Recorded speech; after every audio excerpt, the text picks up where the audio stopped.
Back with our final full segment here. If you'd like to call in, we've had some good calls so far this evening. We appreciate those people calling in. 737+ is the phone number. We got a few more minutes here with our panel talking about motorcycle safety in Tennessee, and we've talked a lot about motorcyclists. I just want to go over again some tips that we can all share, and Lieutenant brought this up, and Ariel, we've talked about.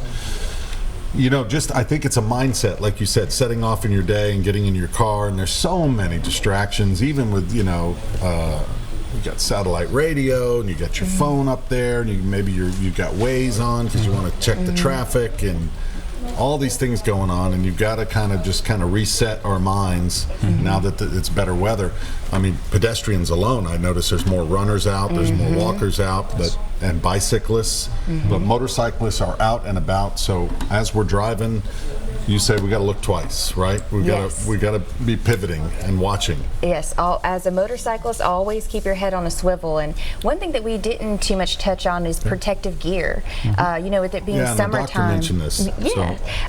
If you're a more novice driver, kind of new to riding, it may not be as much of a priority for you to wear protective gear. I see a lot of people who in t-shirts and jeans and shorts, and if you end up crashing and getting that road rash, it's unbelievable.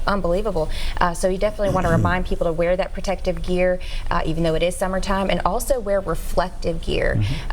Tennessee weather is very unpredictable.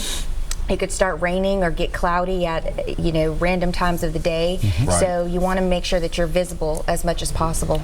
And a lot of this gear is out there. I know that, like you were saying, that the more expert riders who are covered up pretty well, and they wear maybe a thick leather jacket, things like, even in the summer, you're riding along and the breeze is enough to keep them cooled down. But wearing the right gear, like you said, just a few cuts and abrasions where someone else is going to be pretty torn up. Oh, no doubt about it. Football players don't take the field without the proper equipment. Coach won't let them get on the field without their helmet, their shoulder pads. Many of them, analogy. Yeah, wear that proper gear. Be safe. Let me go to the, let's see if I've got this right, line 4, and that is Dan. Hey, Dan. Hello, right. Hey. I'm Dan. I just a question, I guess, for the officer there regarding, I've traveled to Europe quite a bit in the past, and of course roundabouts are very popular for not only motorcyclists but also bicyclists. And being a motorcyclist myself, I think one of the largest fears we have in even planning our routes is that we look more for right-hand turns than left-hand turns, and for the chance of T-bones and accidents. Of course, going through a motorcycle training program, which I highly recommend as well, that's one of the things that you were taught. I guess my question is there an initiative, maybe not only in Tennessee but also throughout the U.S., put in more roundabouts? Because when you do collide in those situations, both vehicles are going in the same direction. And has that ever been a consideration or thought about? Yes. Okay, hold on and we'll listen in. Well, actually, there are more roundabouts being installed across the nation. Nashville has several here as well, so they are a little bit more safer than just a traditional four-way type intersection. But you do have to be mindful in those roundabouts that you merge and you follow in the proper sequence. So motorcyclists in those roundabouts, as the caller probably is very aware of, slow your speed down a little bit to give yourself a little bit more time to account for that driver who's driving distractor, who may not really quite understand how roundabouts are supposed to work. But in the United States, they are becoming more frequent. Yes.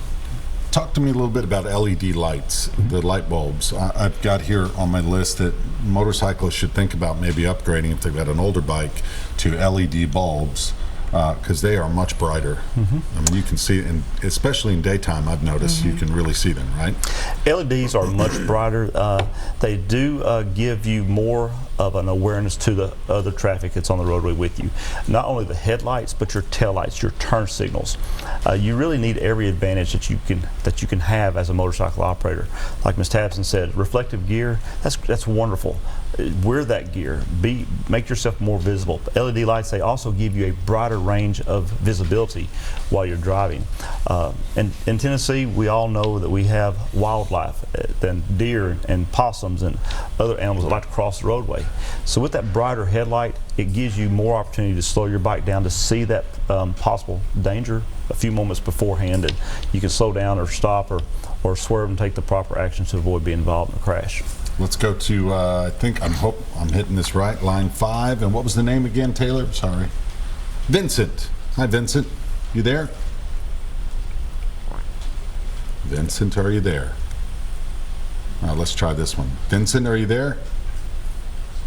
I think I'm hitting the wrong button. We'll try Vincent in just a second. My display is a little messed up here.